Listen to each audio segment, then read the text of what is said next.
There is a moment, somewhere past 180 miles per hour, when Lewis Hamilton enters what researchers call flow state and stops thinking.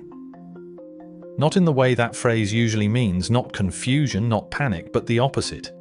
His hands are moving, his body is responding. The car is threading a gap that exists for maybe a tenth of a second, and the part of his brain responsible for planning, self-monitoring, and second-guessing has gone quiet. Not shut down, quiet. And that quietness is precisely what makes the performance possible. Most people assume that higher stakes demand harder thinking. The research points somewhere else entirely, and once you understand where it points, the way you think about expertise, focus, and what it actually means to perform at your best will shift in a direction you probably didn't expect. The counterintuitive truth. At the center of this is simple to state and genuinely strange to sit with. At peak performance, the most sophisticated part of the human brain is not the one doing the work. To understand why, you need a quick picture of how the brain divides its labor, not as a single unified processor, but as two systems with very different relationships with speed. Researchers broadly describe these as the explicit system and the implicit system. The explicit system lives largely in the prefrontal cortex and the medial temporal lobe, and it handles flexible reasoning, analytical thought, and working through novel problems, drawing heavily on working memory to hold and manipulate information in the moment, which makes it genuinely useful in most of life. At 200 miles per hour, though, it is extraordinarily slow. The implicit system, centered on the basal ganglia, is older in evolutionary terms, faster in operational terms, and highly efficient once a skill has been sufficiently drilled through motor learning, the process by which repeated physical practice converts conscious technique into automatic execution. It doesn't narrate. It doesn't deliberate. It executes.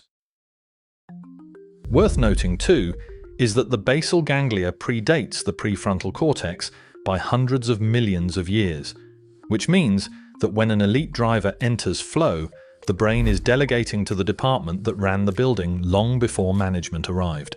That delegation is also, in part, a neurochemical one. The basal ganglia operates on dopamine-mediated reward signals, reinforcing patterns that have worked before and suppressing the kind of deliberate second-guessing that slows everything down. In 2003, Arne Dietrich, a neuroscientist at the American University of Beirut, published what became a foundational framework for understanding this shift.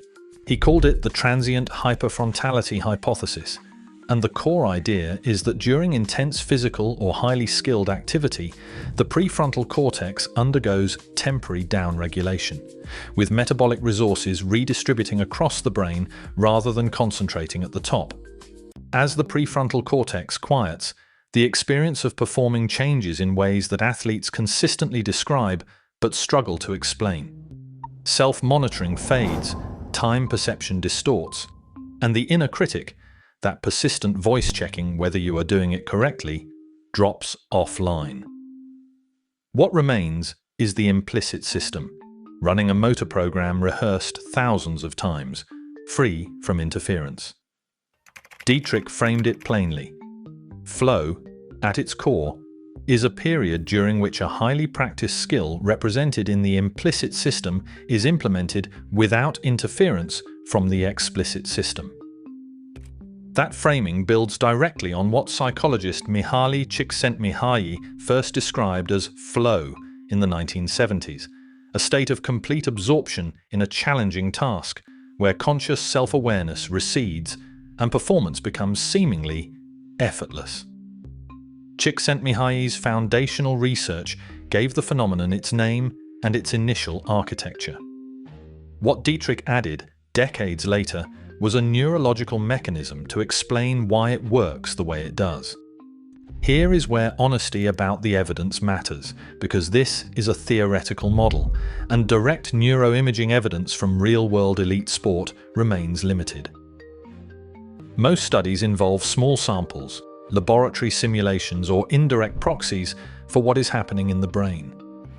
A 2020 review by Gold and Shioshiari at Swinburne University, drawing on more than 2 decades of flow research, concluded that the neurocognitive processes underlying flow remain largely unclear.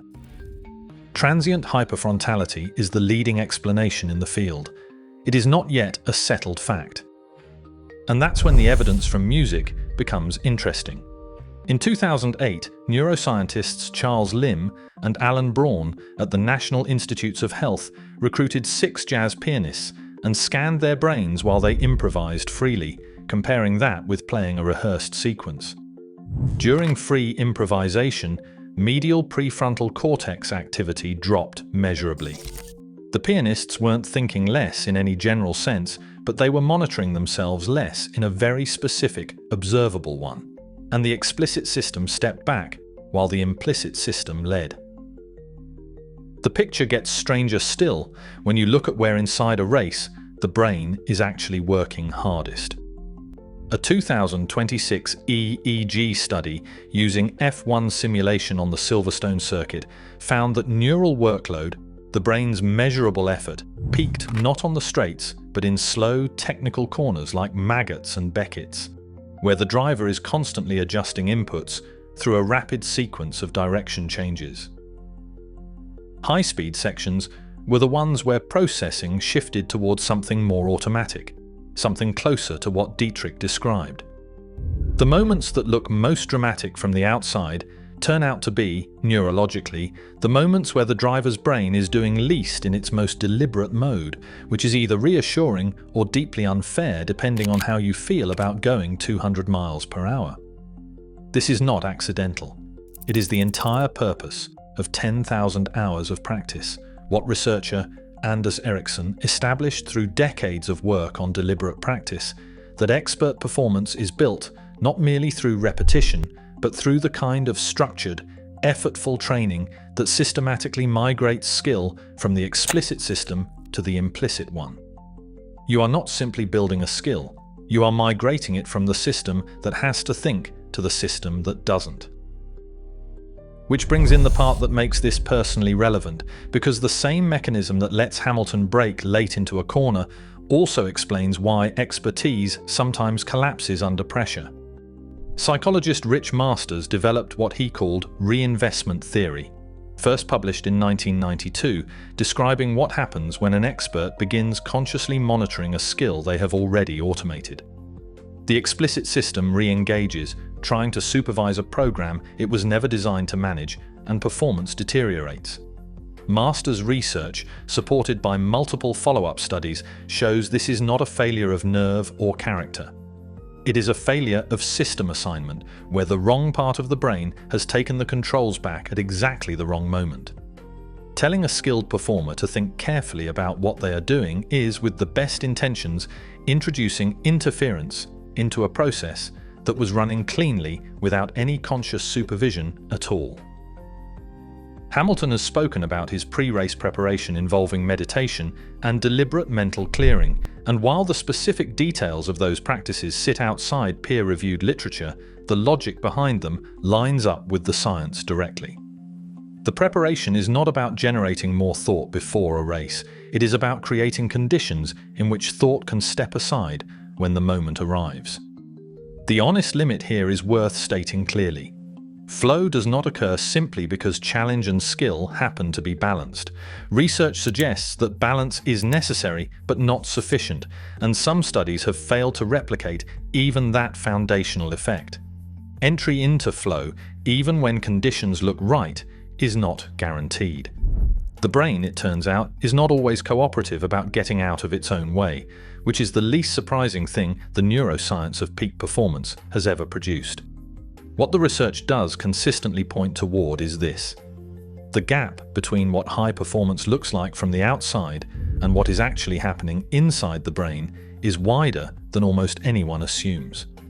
The straining, effortful, visibly intense image of expertise most people carry around is, in the cases that matter most, almost precisely backwards.